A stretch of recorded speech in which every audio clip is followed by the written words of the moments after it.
I've been a makeup artist for quite some time now. I did learn so many skills from two of the makeup artists that I worked with.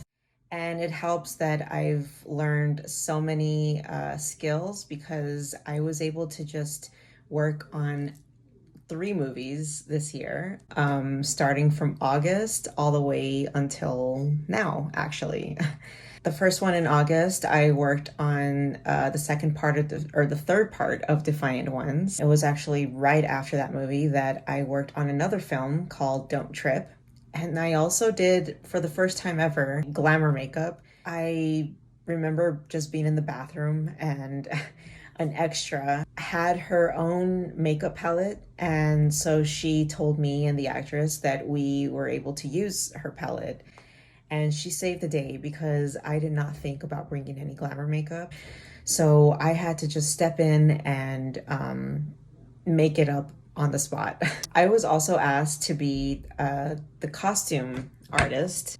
Again, I had to just find the confidence to just kind of make it up as I go. And of course, the director had his opinions, but I was very open to the director's thoughts because at the end of the day, it is his movie. Yes, I am the artist and my opinion also matters, but I think that's just what it means to collaborate, just being open and flexible to what the other person has to say. Right now, I want to show you just a couple of things that I did for the last movie that I worked on, which was called This Here Banjo. It took us like 4 days to film, and we were in the Sandia Mountains most of the time. I did different looks with fake blood, which again, I can't show you, but I can show you this here script. Sometimes there was makeup looks that I forgot that I had to do that day, for a particular scene. And so I would go back and look at the scene, and then I would decide on what I was going to do for that look. As you can tell, it is very beaten up. It's folded because it was in my bag the entire time that we hiked back and forth. Yeah, you can actually see, I didn't even know that this was here, but there's fake blood stains on the back of the script. This script went through a lot. I think the second day was the hardest just because we had been doing a lot. I was carrying so much. I was already kind of under the weather filming that day. And so when I came back, I remember I ended up puking from being so exhausted and hot. Went to bed, didn't wake up till the next day, and I got up for the next film shoot. I took care of myself the night before, and then the next day I was able to get back on set. So everything turned out great. So for the entire time that I've been filming as a makeup artist for the past couple of years, I've usually carried a black backpack that I've taken with me everywhere, but it kind of got a little bit old and I was just looking for something new. My mom actually was able to find interesting and lovely luggage, I guess. It actually belonged to my grandmother. I ended up using this as my makeup box for the second part of Defiant Ones, and then I just stayed with it, for Don't Trip, and then for the recent movie I worked on, This Here Banjo. So it has the famous face paint palette that I used for Defiant Ones 2. And then I brought it along with me for the third part. But I didn't use it a lot for Don't Trip or This Here Banjo. If there was a look that they came up with on the spot, then I used it, but honestly, so many things have happened, I can't even remember. I actually ended up buying fake tears for the movie Don't Trip. But of course, I ended up forgetting them. I don't know what they really look like or how you even apply them to an actor's eyes. I also bought this package, this little kit.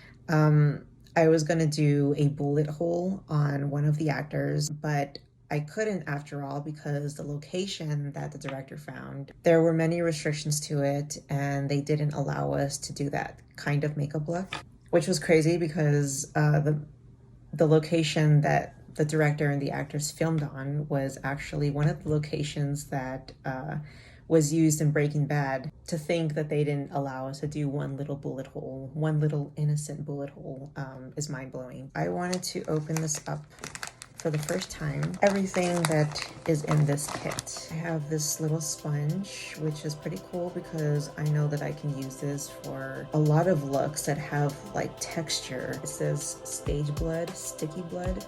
I don't know, probably use it as like in case, you know, I don't have anything on the spot, but usually I do bring everything with me to make fake blood. I don't even know what that means. It's very thick.